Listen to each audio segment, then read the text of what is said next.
Hey everybody. Um, we're on day 2 of our advent calendar. So let's open it up and see what book we got. Let's see. Oh, all the way over here. Alright. It is A Present for the Queen. Alice in Wonderland. Alright, we're gonna read it. Present for the Queen. It looks like Christmas, Alice said, gazing out her parlor window one cold December afternoon. Snow sparkled in the fields on the branches of the pine trees. Outside, children were building a snowman. Alice thought about joining them, but the parlor was so warm and cozy. Alice yawned. Perhaps it would be best to stay inside after all. You see, everybody's outside, so she's sitting here reading a book.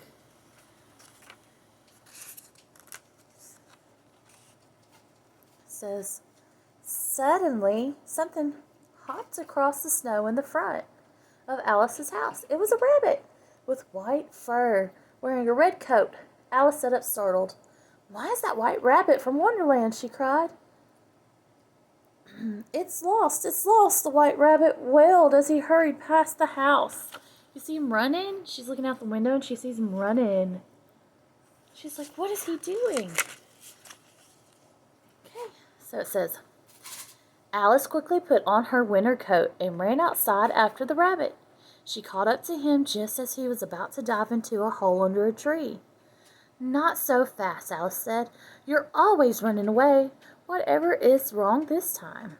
Oh, you must let me through, the white rabbit cried. I've lost the Queen of Hearts' Christmas present. If I can't find it, she'll have my head. Oh dear, that would be awful indeed, Alice said. Please let me help you find it. But the white rabbit simply dove down in the hole without saying another word. He looks super worried. You see that? Look at look at his face. It looks worried.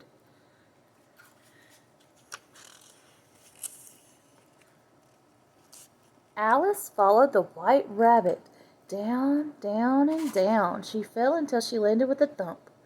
Alice saw the rabbit's fluffy tail disappear through a door. She hurried after him and found herself on a snowy path lined with evergreen trees. The white rabbit was gone, but Alice could see his footprints in the snow. She made her way down the path, admiring the lights on the trees. Then she noticed something. Why, they're fireflies, she exclaimed. See, she sees his feet prints in the snow, and then she sees the lights on the tree. She says they're fireflies. Can you see that? It's a bug. They're fireflies.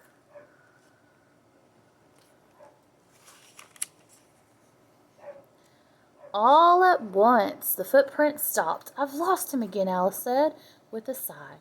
Who lost who? Someone asked. A toothy smile appeared in one of the trees, followed quickly by a purple striped cat around the smile.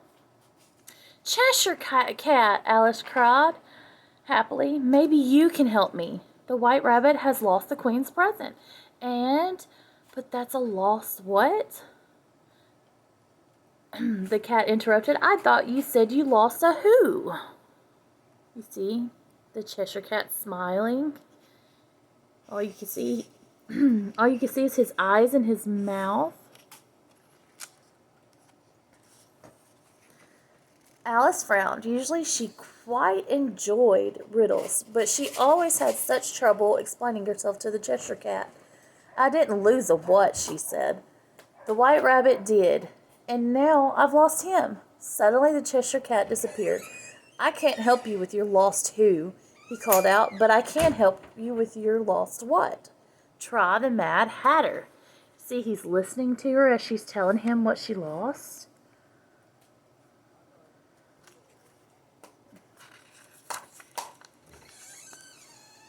Alice looked around. She knew the Hatter wasn't on the path behind her, so she continued forward.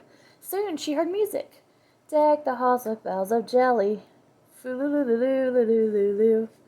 Alice emerged in a clearing. The Mad Hatter and the March Hare stood with the arms around each other singing. They stopped when they saw Alice. "Alice!" the Mad Hatter cried. "Come join us. We're singing Christmas carols." See the Mad Hatter and the March Rabbit, they're singing, and they see Alice. Then it says, "Christmas carols?" Alice asked, confused. "Do you mean Christmas carols? What does carol have to do with it?" The March Hare said. "Everyone knows Harold wrote all the best Christmas songs." And with that, the March Hare and the Mad Hatter began to sing again. "Oh, Christmas tea, with milk and cream we drink thee." "But that's not the song, how the song goes at all," Alice said, and ran away. Anyways, I don't have time," said Alice. The White Rabbit has lost the Queen's Christmas present, and see, they're sitting there giving each other tea. Suddenly, the Mad Hatter jumped in front of Alice, holding a teapot and a teacup. "Cold cocoa?" he offered. "Don't you mean hot cocoa?" Alice replied.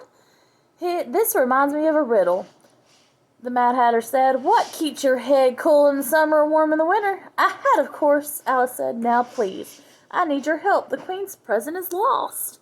Look, he's trying to give her cold cocoa. With a twinkle in his eye, the Mad Hatter took off his hat. Sitting atop his head was a large rat box, and lying on top of the box was a tiny, sleepy dormouse. "There you are," the Mad Hatter said, grabbing the dormouse. "And here you are," the March Hare said, handing Alice a present. "Oh, thank you," Alice cried. "Now, if you would be so kind." But the Mad Hatter and the March Hare weren't listening. They had burst into song again.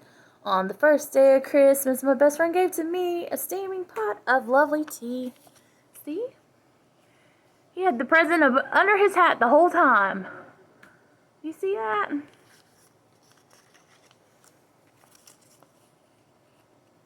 Shaking her head, Alice left the clearing as she made her way through the trees.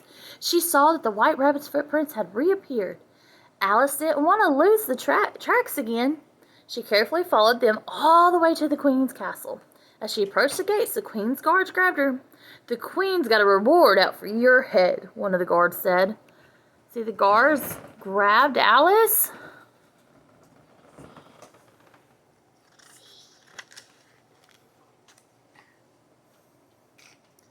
The guards brought Alice to the throne room, where the White Rabbit was busy apologizing to the Queen. I'm sorry, Your Majesty," he said. "I had your present and then I lost it." "Off with his head," the Queen shouted. "No," Alice cried, breaking away from the guards. "The present isn't lost. I found it." See, the guards brought her in, and the White Rabbit is apologizing to the Queen. The Queen glared at Alice. "Off with her head," she yelled. The King coughed quietly and placed his hand on the Queen's arm. "Perhaps you should open the present first, dear," he suggested meekly. The Queen eyed the present. "I suppose I could," she said. Tearing off the wrapping paper, her eyes lit up as she pulled a small Christmas tree from the box. She opened the present and found a Christmas tree. You see it?